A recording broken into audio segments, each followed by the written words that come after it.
Jon Jones has just predicted the outcome of Tom Aspinall vs Ciryl Gane, and the MMA community is buzzing. In a recent interview, Jon Jones praised Tom Aspinall, saying he will go on to do great things in the UFC, and many fans believe this was his way of implying that Aspinall will dominate Ciryl Gane when they finally meet inside the octagon. I think he should go on and have a wonderful career. Do you think that he needs you? No, I think he needs me. I think he's not in a position. It's just the truth. Because if I whoop his, it's going to be the next guy. There's going to be a whole new fan base of somebody who everybody believes in. I've done this my whole adult life. When you want something bad enough, and if you get it, it could be the worst thing that could ever happen to you. What would it take to fight Tom Aspinall? I'll see you guys later. They cut the rest of the tape off my foot. They left my toe taped, and it was awesome. We get into the fight. I get kicked in the balls. I'm not sure if I can say that. You already did. Right away. I get kicked in the balls right away. It had a nice amount of power on it. It actually didn't hurt me too bad, but I didn't want that strike to go unnoticed. So I stopped. I acknowledged it. Smart. And fight continued, and got an early finished. You know, Jon, one of the most interesting things I saw from Fight Week was at the press conference, and you systematically broke down every weakness that you saw in Ciryl Gane's game, and he was sitting right next to you. Did all of those weaknesses that you saw play out here tonight that you could get that submission in the first round? Third fastest submission. Let me get this right because I just got this information. Third fastest submission in UFC heavyweight title history. Wow, that feels really good. That feels really good. Yeah. You know, we were really well rehearsed. I believe that I'm a product of my team, and one thing we do is we take studying very seriously. I'm not sure if Ciryl Gane landed a clean strike on me or not, but we were ready defensively for every one of his strikes, and it just felt so amazing. I'm so happy. I got a little distracted because now I'm seeing some highlights. Yeah, you want to watch it? Yeah, we all want to see it again. I can't wait. I can't wait to see it. You know, when you're in there, you're obviously thinking incredibly clear, but you're in this flow state. So it's hard for me to recall everything that actually happened in the fight.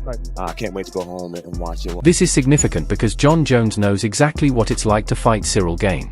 When they clashed, Jones made it look easy. He completely shut down Gane's striking, took him to the ground, and submitted him in the very first. Now it's undeniable. Until he submitted Ciryl Gane and became the heavyweight champion, no one could with that. Smashed him, bro. Ciryl looked kind of unbeatable up until the Francis fight. I watched Francis Gane on that last fight. Francis, in the last rounds, could barely move his feet. He could barely lift his legs. He was walking so slowly. Francis wins his fights by like first round knockout, second round knockout. Francis outworked Ciryl Gane. I outworked Daniel Cormier. Daniel Cormier outworked the shit out of Francis. But Francis, the guy who outworked Ciryl Gane, since when has Francis become a guy who outworks others? His gift is knockout power. He got outworked by Francis. That tells me a lot. I love this shit, bro. Yeah, off the cage, off the fence. Off the fence. There you go, bro. That's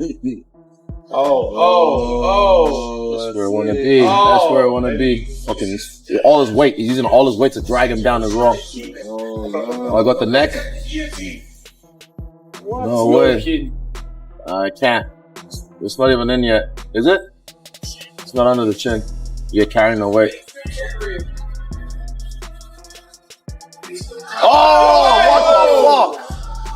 Holy shit. Yo, what did he do? Next fight. Oh, just twisted the fuck out of his neck. Did he juice up his wrist? Oh, we on. Who do you think has a better chance of beating him, Alex or Tom? I'm going to say Tom, because he's more well-rounded. But when you have a guy like Alex Pereira, he's so dangerous on his striking, so everything is possible. That's too hard to have the good ones. Well, fight is over. Jon Jones is the new guy holding the heavyweight title. He beat Ciryl Gane fairly simply. Still have a lot of questions, though, because Jones looked good, but also Gane looked bad. And what I mean by that is Ciryl Gane looked like he didn't train a second of wrestling for this camp, but also he wasn't even moving like he normally does. So I don't know what was up with him.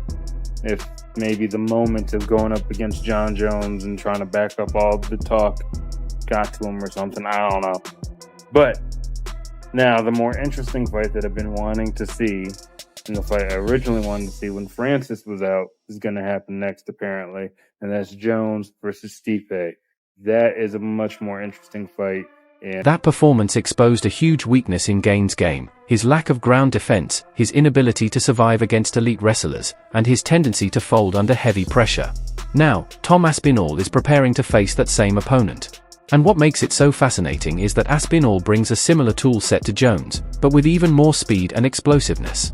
Aspinall has the boxing, the grappling, and the fight IQ to replicate what Jon Jones did, but in his own way, mixing in sharp combinations, slick movement, and relentless pressure that could overwhelm Gane from the opening. I said that since his last fight, which is well over a year ago, I think, maybe last December 2023, maybe I'm wrong. I think he fought Volkov in a very close fight. Anyway, he said that since then he's been working on nothing but his wrestling and his ground game, and of course he's shown in the past, shown a little bit of a weakness, but of course he's going to come back and he's going to get better, and he's going to go Dagestan for 2-3 years forgetting all that shit, right? Tom isn't necessarily going to shoot. I don't think so. Tom, let's remember, Tom's been knocking everybody out. Tom's been starching everyone. And let me tell you something. Yeah, shooting a double leg takedown and then getting a submission, it's cool, it's nice. But when you fall, you can crack someone and they go down and then the referee dives in and saves them and you jump on top of the cage. That is the best feeling in the world. And Tom has got kind of used to doing that. So when you continually knock everybody out, one after the other, why would you flip the script? Yes, of course, the safest path to victory against Ciryl Gane is to take him down. We saw what Jon Jones did, right? He made it look easy, right? He embarrassed Ciryl Gane. He really did. And that's why, by the way, I think that makes Ciryl even more dangerous. Remember, he's had 2 title fights. He had one against Francis Ngannou. Let's remember, he turned Francis Ngannou into a wrestler because of the threat on the feet. And again, obviously, with Tom Aspinall and Ciryl Gane, Jailton Almeida and Volkov being the co-main event, if they are, just being on the fight card, they're going to be a backup fighter if anything happens to the main event. What's your thoughts on Volkov versus Gane? Sorry, Aspinall versus Gane. I mean, I think it's the next best thing that we could get right now with Jon Jones not being able to do it and stepping away. And I think it's going to be interesting to see what Tom's plan is going to be, because I think on the feet, they're pretty evenly matched. I think it could be fun on the feet, but I think there's definitely a huge advantage for Aspinall when it comes to the wrestling and the grappling. And I think he'd be silly to not at least attempt to make it a bit of a grappling match and try to get the ground and pound, take him down. And we'll see. If he can defend takedowns, it could be a lot of fun. But if not, I think Tom can make some quick work. But there's a lot of pressure on Tom, man. We were talking about it on the pre-show this weekend that, you didn't get the Jones fight. You waited all this time, and now you've got to fight somebody else. And it's always tough because you want to win that one to really prove to everybody that, yeah, you are that guy. You are the great. You are the best. You're the reason Jon didn't want to take this fight, blah, blah, blah. If you go and lose that one, you just... Yeah.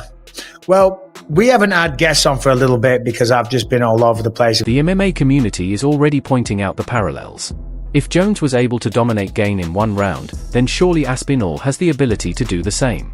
The difference is that Aspinall might not just go for the quick submission. He might look to break Gane down, drag him into deep waters, and finish the fight in violent fashion. But there are always risks. The heavyweight division is unpredictable.